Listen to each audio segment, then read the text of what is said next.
Good evening all of you. आज हम आपको बीएससी सेकेंड ईयर का सेकंड पेपर ऑर्गेनिक केमिस्ट्री के बारे में बताएंगे, जिसमें हम अल्कोहल पढ़ रहे थे। उसी के क्लासिफिकेशन में हम ट्राईहाइड्रिक अल्कोहल के बारे में पढ़ेंगे कि ट्राईहाइड्रिक अल्कोहल कैसे बनेगा और इसमें कितने हाइड्रोक्सी ग्रुप होते हैं। तो चलिए हम स्टार्ट करते हैं ट्राईहाइड्रिक अल्कोहल। तो alcohols containing 3 OH group are called trihydric alcohol. Trihydric alcohol में 3 OH ग्रुप श्रृंखला में जुड़े होते हैं, जिससे कि उसे हम ट्राईहाइड्रिक अल्कोहल कहेंगे।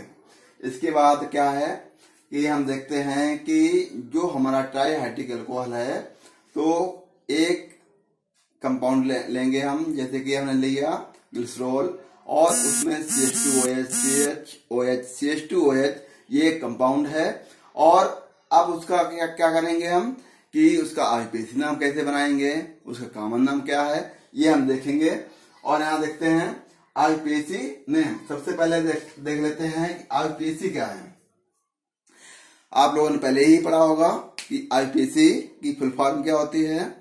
तो यहाँ पर आईपीसी की जो फुल फॉर्म होगी वो आई से है, international union of pure and applied chemistry.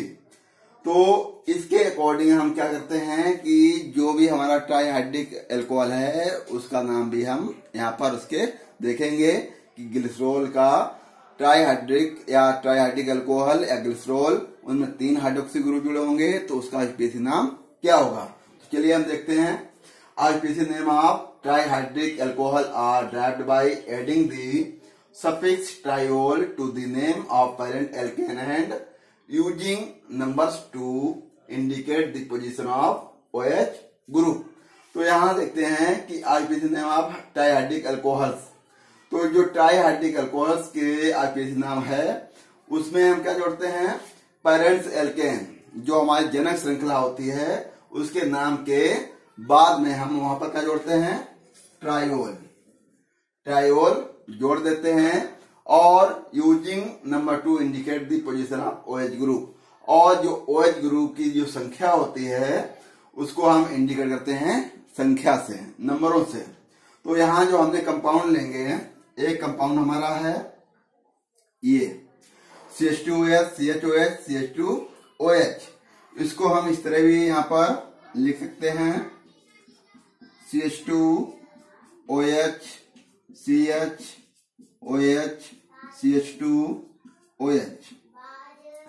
तो ये जो कंपाउंड है हमारा, इसका जो कॉमन नाम होता है वो है ग्लिसरॉल।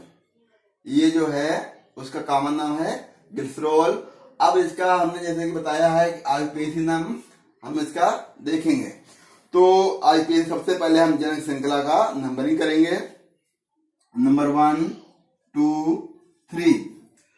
तो पहले कार्बन से भी OH ग्रुप जुड़ा हुआ है, दूसरे कार्बन से भी OH ग्रुप जुड़ा है, तीसरे कार्बन से भी OH ग्रुप जुड़ा हुआ है।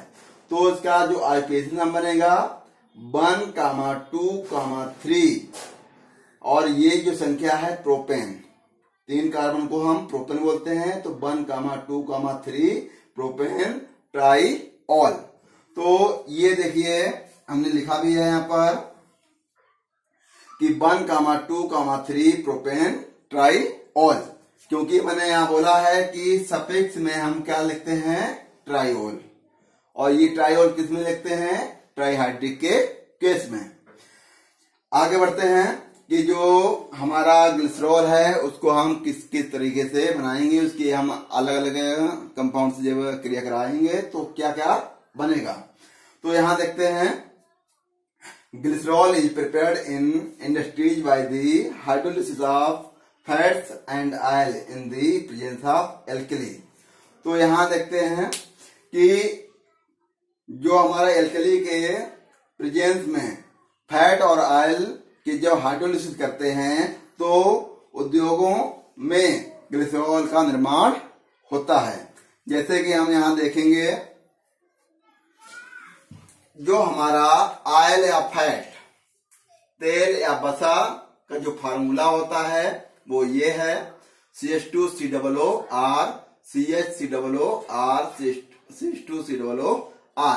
इसकी जब क्रिया हम सोडियम हाइड्रोक्साइड से करवाते हैं तो हमें ग्लिसरॉल प्राप्त होता है और एक साबुन भी प्राप्त होता है। तो हम देखते हैं यहां से ये 3 मॉलिक्यूल लिए हमने सोडियम हाइड्रोक्साइड के, और यहां से 3 Na, यहां से इतना ये पार्ट जो है, इतना पार्ट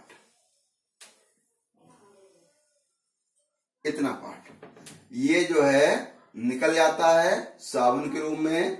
जैसे मैंने यहाँ पर निकाला भी है 3RCOON है, तो RCOO और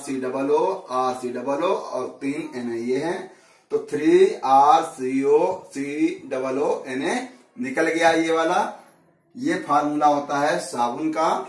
अब जो बचा हुआ है हमारा 3 OH यहाँ बचे हुए हैं और CH2 CH2 बचा हुआ, ये तीनों आकर यहाँ पर जुड़ जाएंगे। एक OH इस कारण CH2 पे जुड़ेगा, एक OH इस CH पे जुड़ेगा, एक OH इस CH2 पर जुड़ेगा, जो कि एक फार्मूला बनता है ग्लिसरॉल का, CH2OH CHOH CH2OH।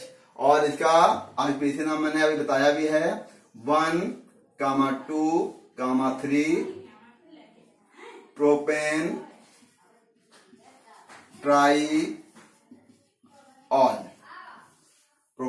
ट्राईऑल। आगे देखते हैं, glycerol react with nitric acid to form glyceryl trinitrate and undergoes oxidative cleavage by hydrogen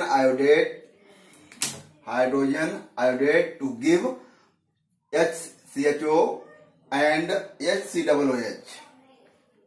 तो यहां हम देखते हैं कि जो ग्लिसरॉल है होता है वो नाइट्रिक एसिड के साथ क्रिया करके हमें क्या देता है, ग्लिसरील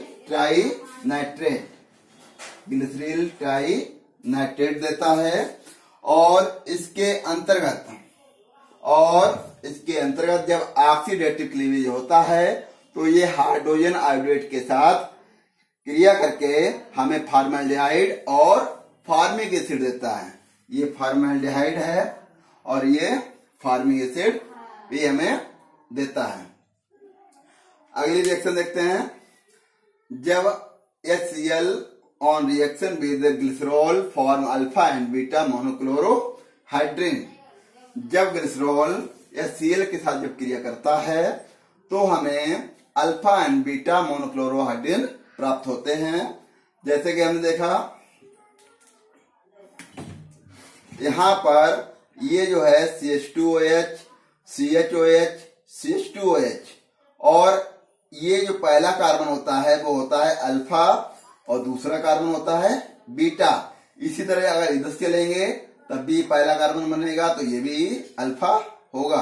तो इसलिए अल्फा बीटा अल्फा डैश, तो इसमें अल्फा और बीटा पोजीशन पर जब HCl क्रिया करेगा तो हमें अल्फा क्लोरो मोनोक्लोरोहाइड्रिन और बीटा मोनोक्लोरोहाइड्रिन प्राप्त होगा। जब यहां देखें CH2OH और CHOH CH2OH, ये हमारा ग्लिसरॉल है और यहां से वाटर का मॉलिक्यूल एक